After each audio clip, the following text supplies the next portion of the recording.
que eu vou falar para você chega a ser engraçada. Olha, aqui era assim, o parágrafo 2º desse mesmo artigo que a gente acabou de ver, 60. O auxílio doença e aposentadoria por invalidez nos casos de acidente de qualquer natureza ou causa e de doença profissional do trabalho, bem como nos casos do segurado que, após filiar-se ao regime geral de previdência social, for acometido de alguma das doenças e afecções especificadas em lista elaborada pelo Ministério da Saúde, do Trabalho e da Previdência, a cada 3 anos, de acordo com critérios de estigma, deformação, mutilação, deficiência ou outro fator que lhe confira especificidade e gravidade que mereça tratamento particularizado. No que falava esse artigo aqui? Esse artigo fala de carência. Ele está nas hipóteses em que você é liberado da carência. O que é carência? Já falei hoje. Número mínimo de contribuições para você obter o benefício. Os benefícios por doença, tem carência? Tem. De quanto tempo? 12 meses. Para você ter direito ao benefício por doença, você tem que ter pago 12 contribuições. Tá? E quais são as hipóteses de você não ser obrigado a pagar essas 12 contribuições? Essas daqui. Acidente de qualquer natureza ou causa e doença profissional. Por que doença profissional? Porque é equiparado a acidente, como eu já falei hoje também. E outras doenças. Doenças que, por serem graves, por serem estigmatizantes, por terem critérios de estigma, deformação, mutilação e deficiência, merecem tratamento particularizado. Merecem a liberação da carência. Tá? E essas doenças vêm aonde? Onde é que está escrito que doenças são essas? Nessa lista a ser elaborada pelo Ministério do Trabalho e da Previdência Social a cada 3 anos. Saúde, Trabalho e Previdência Social. O que foi que mudou na lei? O Ministério do Trabalho saiu. A lista vai ser elaborada pelo Ministério da Saúde e da Previdência. Não o Ministério do Trabalho. Certo? Ok. E não entendi qual é a graça, porque eu falei que ia ser engraçado. Sabe de quando era esse texto? 91. Pergunta se essa lista já foi elaborada. Nunca foi. Essa lista nunca foi elaborada. Será que agora que tiraram o Ministério do Trabalho vai ser elaborada? Estou aqui na expectativa, tipo assim. Será que quem estava empatando baba era o Ministério do Trabalho? Porque eles tiraram o Ministério do Trabalho. Ó, Ministério do Trabalho, você só está querendo perturbar o negócio. Desde 91, você nunca fez essa lista, então agora você está fora. Quem vai fazer a lista é o Ministério da Saúde e da Previdência Social. Vamos aguardar essa lista. Enquanto não existe essa lista, enquanto não sai, a própria Lei 8.213 traz uma relação de doenças.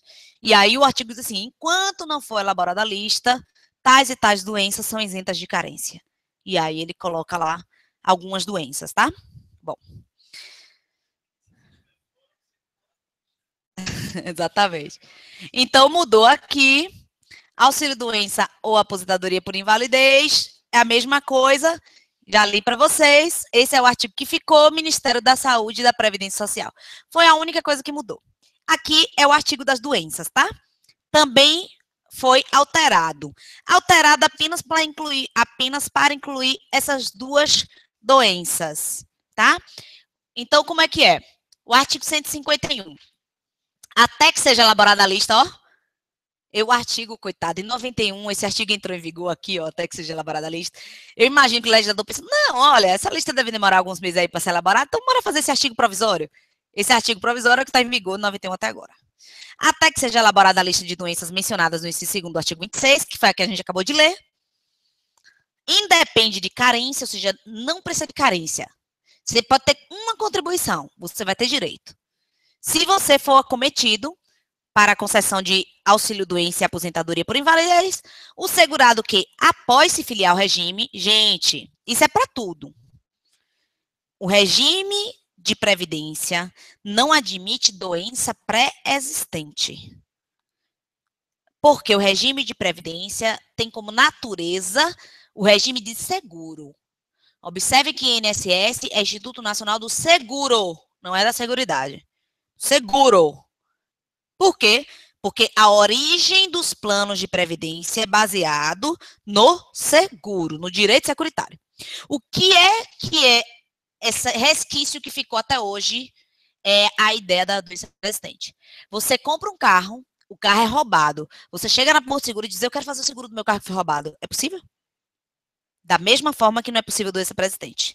Você está incapaz para o trabalho e ingressar num sistema com o objetivo de receber o benefício por incapacidade. Não é possível isso. Não é possível.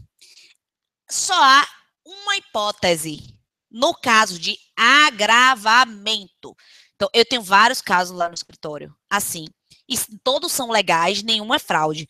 Você nasceu com a doença, por exemplo, você nasceu com a doença cardíaca, certo? Nasceu com a doença cardíaca. Mas aí você fez o seu tratamento, fez a cirurgia bebezinho. Quantas crianças nascem com problema cardíaco, né? Você tem algumas dificuldades, mas você consegue trabalhar. Aí você trabalha 1 ano, trabalha 2 anos, trabalha 3 anos. Só que você vai envelhecendo, seu problema cardíaco vai aumentando, vai progredindo. E as pessoas que eu conheço, por exemplo, que tiveram problema cardíaco na infância, com 30, 40 anos estão inválidas. Acho que eu conheço, pode ser que outras não. Por quê? Porque vem a se agravar. Você já tinha a doença quando você entrou no regime? Já, mas essa doença não te impediu de trabalhar, tanto que você trabalhou. Porém, ela se agravou a ponto de você deixar de trabalhar. Não é caso de doença pré-existente, é agravamento. Entenderam? Mesma coisa cegueira. Quando as pessoas nascem com problema de visão, mas conseguem trabalhar, mas aí com o passar dos anos a doença progride até ficar completamente cega. Essas pessoas não são doença pré-existente porque conseguiu trabalhar. Tá? Mas pessoas que já estão completamente inválidas não podem ingressar no sistema apenas com o objetivo de receber benefício. Tá? Então, após filiar, se você teve a doença após filiar-se ao regime, ou seja, após começar a trabalhar, se você for acometido das seguintes doenças: tuberculose ativa, hanseníase, alienação mental, esclerose múltipla, hepatopatia grave, essas foram inseridas, as outras já estavam. Neoplasia maligna, que é o câncer, cegueira, paralisia irreversível e incapacitante, cardiopatia grave, doença de Parkinson, espondiloartrose anquilosante, nefropatia grave, estado avançado da doença de Paget, que também é chamada de osteite deformante, síndrome da deficiência imunológica adquirida, também conhecida como AIDS, ou contaminação por radiação, com base na conclusão da medicina especializada. Ok? É. Mas observe o seguinte: aqui está falando de uma série de doenças, mas aqui não está dizendo que você basta ter a doença. Está falando que você tem doença, está liberado da carência. Carência. Mas você também precisa passar na perícia médica. O que eu quero dizer? Que não é porque você tem neoplasia maligna, não é porque você tem AIDS, não é porque você tem cegueira, não é porque você tem tuberculose, que você necessariamente vai ter direito ao benefício. O que a lei está dizendo é que você está isento de carência. Pode ter. Pode ter. Pode ter. Tudo que está na lei pode cair. Pode ter. Ah, professora, já caiu, tipo, pegadinha? Botar uma doença aí no meio para você não saber que a doença está? Não, nunca vi. Nunca vi nenhuma questão de pegadinha. Tá? Nunca vi. Mas já vi questão dizendo que existem doenças que estão liberadas de carência, tipo essa e essa. Já vi. Para você botar sim ou não. Entendeu? É, nota, nota avisada, eu acho, né? Como é? Não, não, não, norma regulamentativa não é não. Eu te digo, depois a gente sai aqui, olha no... Eu acho que é norma revisada. Não, isso aí não tem a ver com NR, não. NR tem a ver com produção legislativa aqui. Isso aqui tem a ver com produção legislativa, tá? Cadastro Nacional de Informações Sociais é o cadastro que o INSS usa para condensar todas as informações de atitude de recolhimento, afastamento, cadastro pessoal das pessoas, casado, endereço, dados pessoais, tudo isso. Esse é o Cadastro Nacional de Informações Sociais, que é utilizado como base para o benefício, tá? Bom, foram incluídos aqui o artigo 38A, que é muito interessante, é sobre segurado especial. Bom,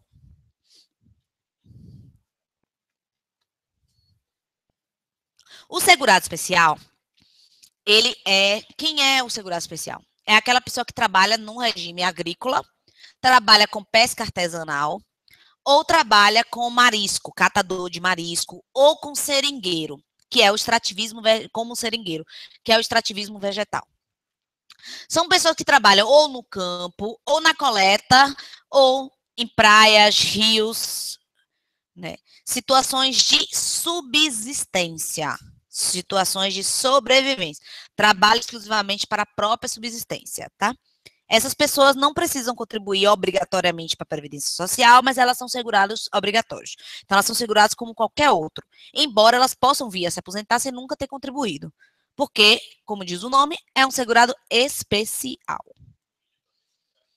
O índio não se encaixa nesse meio. O índio é protegido por outro regime que não é o regime geral de Previdência Social, é pela FUNAI.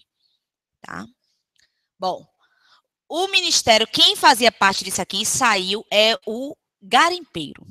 O garimpeiro era segurado especial e saiu, hoje é contribuinte individual, que é o autônomo. Precisa contribuir obrigatoriamente, tá? Que relação? Artigo 11 da Lei 8.213. O artigo 12 da 8.212. Que fala todos os segurados, tá? Bom.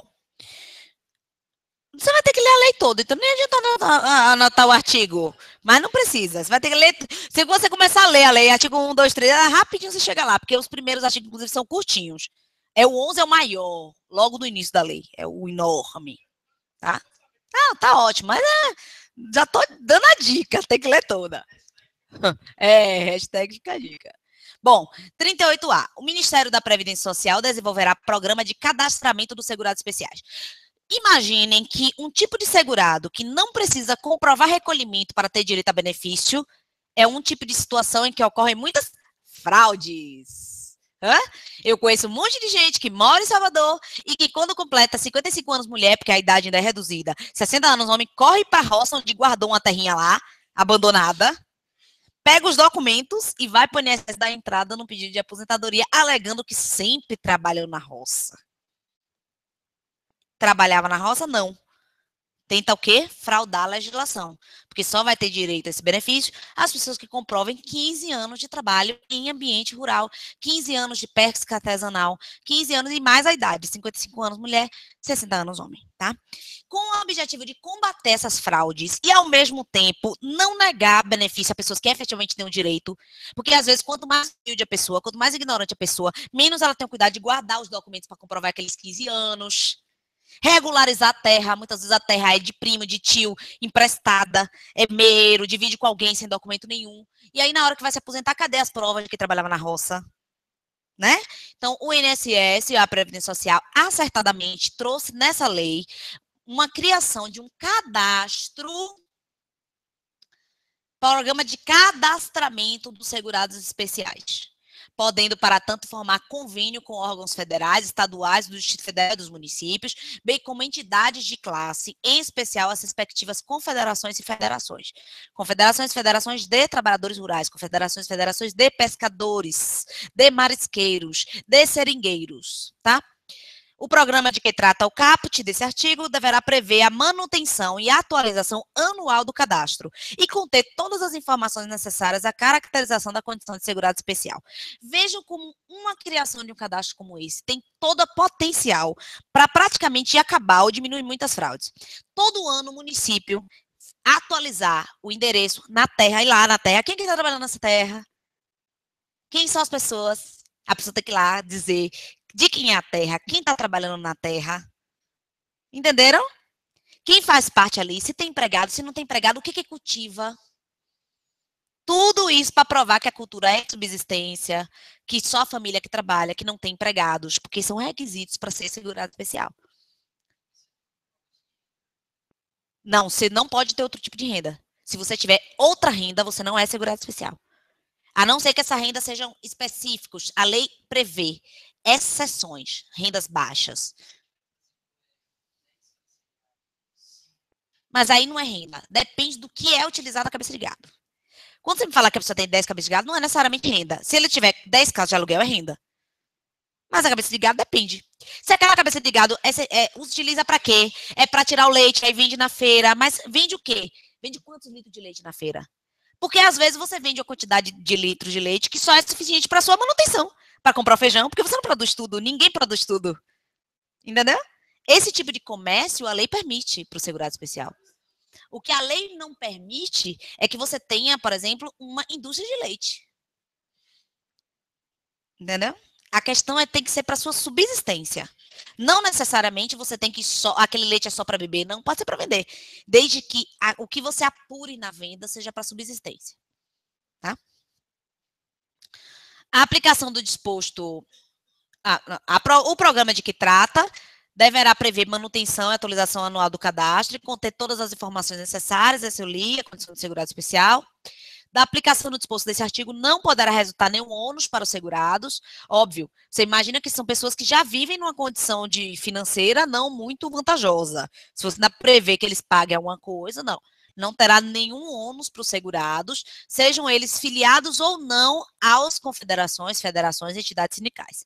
Então, o fato da Previdência estabelecer convênio com participação de confederações e federações não está se criando um protetoradozinho, não está se criando, só os sindicalizados vão ter direito, os outros terão que se sindicalizar. Não.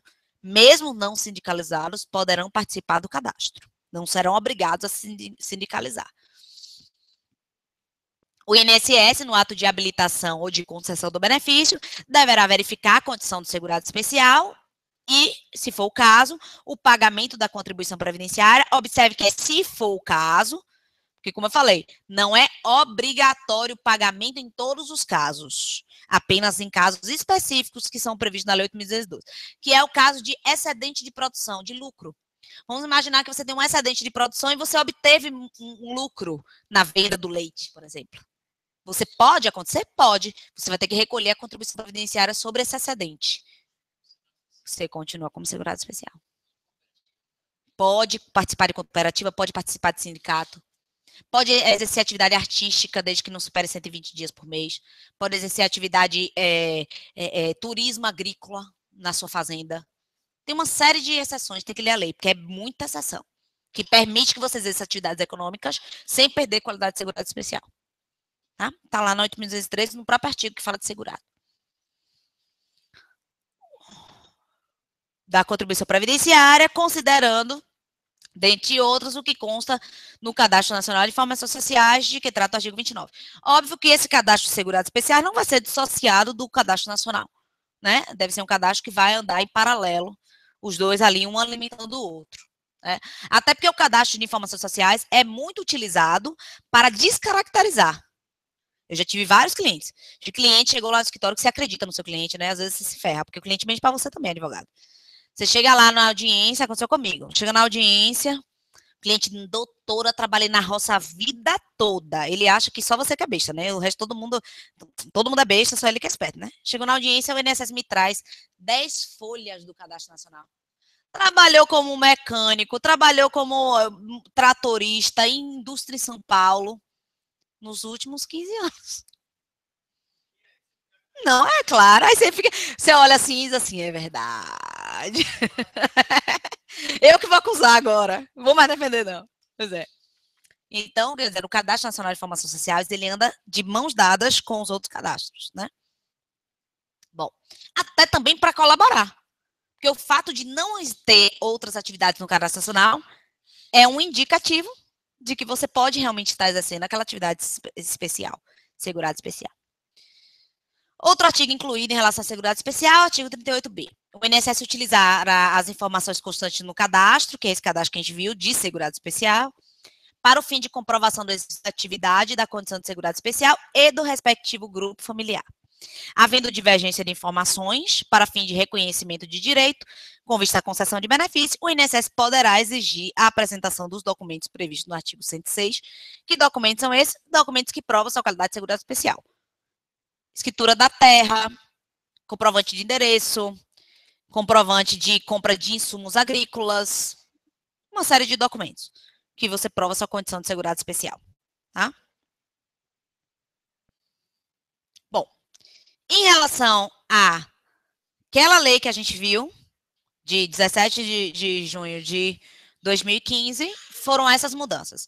Mudou auxílio-doença, mudou pensão por morte, mudou alguns artigos específicos em relação ao artigo 151, doenças, que é a lista que é elaborada pelo Ministério da Saúde, os convênios para perícia médica e o cadastro do segurado especial.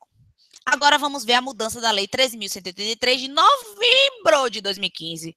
Recente. Se aquele é pão, esse aqui é mais ainda. Bom, foi incluído o artigo 29C.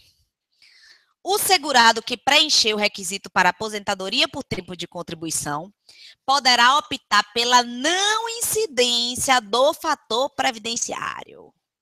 O fator previdenciário foi criado em 99. De 99 para cá, nada tinha sido alterado em termos de fator previdenciário. Todas as entidades sindicais, protesto, abaixo-assinado, o que vocês imaginaram que foi feito para derrubar o fator previdenciário. A primeira mudança no fator previdenciário que ocorreu foi agora, novembro de 2015. Foi o fim do fator? Não, não foi o fim do fator, mas foi uma luz no fim do túnel. O que é uma luz no fim do túnel? A aposentadoria por tempo de contribuição sempre foi, de 99 até 2015, obrigatório, é o que a gente chama de sine qua non, impossível de ser retirado do fator previdenciário. A partir de novembro de 2015, disse, opa, peraí, em alguns casos, poderá optar pela não incidência do fator previdenciário no cálculo da aposentadoria. Em que situação se poderá optar pela não incidência do fator previdenciário? Quando o total resultante da soma da idade do tempo de contribuição, incluídas as frações na data do requerimento da aposentadoria, for igual ou superior a 95 pontos se homem, observando o tempo mínimo de contribuição de 35 anos, ou igual ou superior a 85 pontos se mulher, observado o tempo mínimo de contribuição de 30 anos. Ou seja, não é que o fator foi extinto, o fator continua. Só que ele dá a possibilidade de que, se você for mulher e fizer 85 pontos, o que é pontos? Idade mais tempo de contribuição. Como a aposentadoria tem obrigatoriamente 30 anos para mulher, se você completar 55 anos de idade, sua aposentadoria por tempo de contribuição poderá não ter fator. Com a aposentadoria por tempo de contribuição do homem aos 35 anos, se você completar também, né, 55? É 95, 95, então é 60. Se você completar 60 anos de idade homem, você também poderá optar pela não aplicação do fator. Quando a lei fala poderá aplicar pela não aplicação do fator, ela quer dizer o quê? Se o fator for menos de 1, aplica. Não aplica. Se for mais de 1, aplica. Porque optar por não aplicar é o quê? É não ser vantajoso ou ser vantajoso. Se é vantajoso, óbvio, todo mundo vai optar por aplicar. Se for desvantajoso, todo mundo vai optar por não aplicar. Tá? Então, é a possibilidade de você esperar um pouquinho mais, tá? E se aposentar com a idade um pouco mais avançada e não ter o fator previdenciário na sua aposentadoria. Tá? Então, foi basicamente essa mudança. Para os fins dispostos no caput, que nós lemos, serão somadas as frações em meses completos de tempo de contribuição e idade.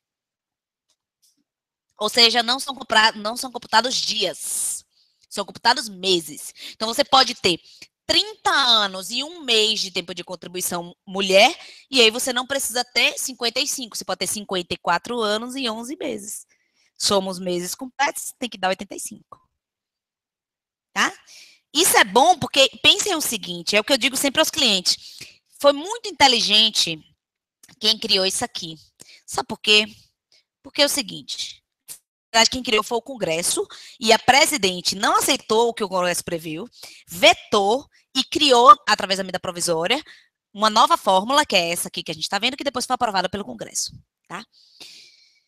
Se você tem 30 anos de tempo de contribuição, mulher, mas você não tem 55 anos, você tem 51 anos. Você pode optar pela não aplicação do fator? Não, porque você não vai ter 85 pontos, você só vai ter 81. Não é verdade? Você precisa trabalhar mais 4 anos? Não. Por que você não precisa trabalhar 4 anos? Porque você só precisa que a soma de 85. Se você trabalhar 2 anos, você vai para 32 anos de tempo de contribuição e 53 anos de idade. Vai dar 85. Não é legal isso? É muito legal isso. Então você não precisa, porque tem gente dizendo por aí assim, a mulher tem que ter 55 anos e o homem tem que ter. Não é necessariamente. Tudo depende do seu tempo de contribuição. E é por isso que está aqui dito que você vai somar até fração de meses para chegar no número de pontos. Não vai somar fração de dias, mas vai somar fração de meses. Tá? Se você tiver 51 anos e 10 meses, 33 anos, 32 anos e 2 meses, 85. Tá? As somas de idade e tempo de contribuição previstas no caput serão majoradas em um ponto em. Foi aqui que a presidente discordou, por isso que ela vetou e editou nova medida provisória. Porque a lei anterior não previa atualização dos 85 pontos, 95 pontos. Não previa. Tá? Então, aqui ela trouxe a previsão de atualização. Então, vai somar um ponto em cada ano. Então, vai passar para 86, para 96, para 87 e por aí adiante. Tá? A partir de 2018, 2020, 22, 24, 26, de 2 em 2 anos. A partir de 2018. Ok? De 2 em 2 anos, aumenta um ponto. Tá? Para efeito de aplicação no disposto no caput no parágrafo 2º, o tempo mínimo de contribuição do professor e da professora que comprovarem exclusivamente tempo de efetivo exercício do magistério de educação infantil, ensino fundamental e médio será de, respectivamente, 30 e 25 anos e serão acrescidos 5 pontos à soma da idade com o tempo de contribuição. O que ele quer dizer?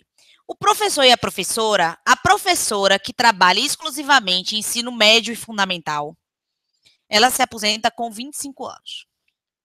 Professora de curso para concurso não entra, professor de inglês não entra, professor de faculdade não entra. É professor de ensino médio e fundamental. Educação infantil, educação média, educação de segundo grau, tá? Crianças e adolescentes ou adultos, mas que ainda estejam na escola. É situação de escola. E homem com 30 anos, na mesma situação, também professor, se aposenta assim, com menos tempo. A lei não dá com a mão para tirar com a outra. Então, se a lei dá direito às pessoas se aposentarem com 5 anos antes, também vai dar direito a tirar o fator na mesma possibilidade do outro. Só que imagine, para dar 85 e 95 aqui, são 5 anos a mais. Então, o que a lei faz? Ela compensa. Na hora de você calcular aqui, você vai somar 5 anos fictícios. Fictícios, 5 anos. E aí você soma com a idade e vê se dá 85 e 95. Tá? Fictícios. Por que fictícios? Porque a lei não pode dar com a mão e tirar com a outra. Ah, tá, você tem direito de se aposentar precocemente, mas eu estou tirando o direito do fator previdenciário. A lei não prevê isso, tá? Então, você soma aí 35 anos, você vai somar, você se aposenta com 30. Digamos que você tenha 30, você vai botar ficticiamente 5. Digamos que você tenha 32 anos na escola, vai ser quanto? 37. A mulher tem 25, vai ser quanto? Vai ser considerada 30. A mulher tem 27, é 32. Soma 5. Como se você estivesse trabalhando mais 5, tá? Ao segurado que alcançar o requisito necessário ao exercício da opção de que trata o caput e deixar de requerer aposentadoria, será assegurado o direito à opção com a aplicação da pontuação exigida na data do cumprimento do requisito nos termos desse artigo. Isso aqui é a ideia de que ninguém poderá ser prejudicado por não ter exercido o direito a se aposentar. Vamos imaginar que você já tenha preenchido o direito de aposentar e já tenha preenchido os 85 pontos.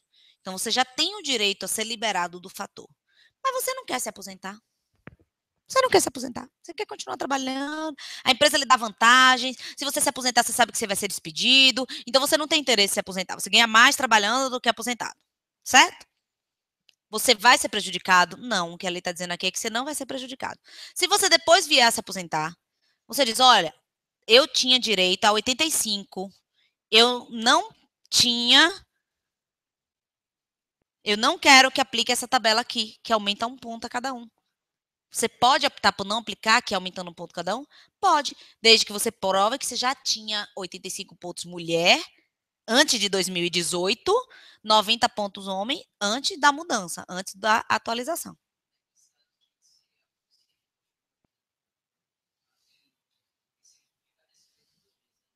Exato. Para a prova, você vai marcar isso. O artigo 18 da Lei 8.203. O aposentado que retornar ao trabalho não terá direito a nenhum outro benefício, exceto salário, família e reabilitação profissional. No caso das mulheres, tem direito também ao salário maternidade. Isso. Mas nenhum outro benefício, tá? Para a realidade, eu digo que está no Supremo o julgamento de uma revisão de aposentadoria chamada desaposentação, que é a possibilidade do segurado pedir uma nova aposentadoria, computando as contribuições anteriores e posteriores à aposentadoria, para um novo benefício mais vantajoso. Está no Supremo para dizer se isso é possível ou não. Na prova não tem direito a nada, só reabilitação profissional e auxílio-doença. O segurado que volta a trabalhar, e ele vai pagar, vai contribuir, mas não vai ter direito a nada. Só salário, família e reabilitação profissional. Certo? A gente vai encerrar, não terminamos todas as movimentações, por quê? Porque a gente falou de muitas outras coisas, fora as atualizações, tá? Mas depois a gente termina essa aula, e não ficou faltando muita coisa, faltou basicamente doméstico, e a vigência aqui a partir de 1º de julho de 2016, disso que a gente viu, e a data de início da pensão por morte, que antes era do óbito, quando requerida até 90 dias depois do óbito, quando requerida era até 30 dias depois do óbito, e agora pode ser requerida até 90 dias depois do óbito.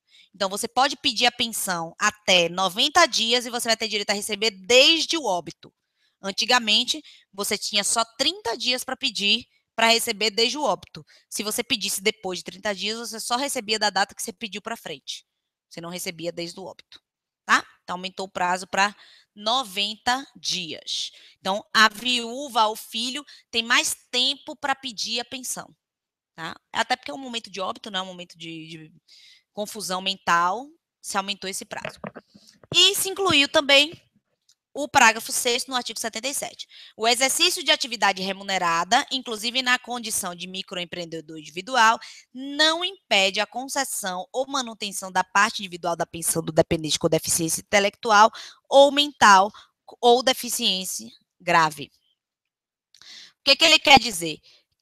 Quer dizer que se o dependente que tenha deficiência intelectual ou mental ou deficiência grave voltar ao trabalho, exercer trabalho, não significa obrigatoriamente que ele perderá o direito à pensão.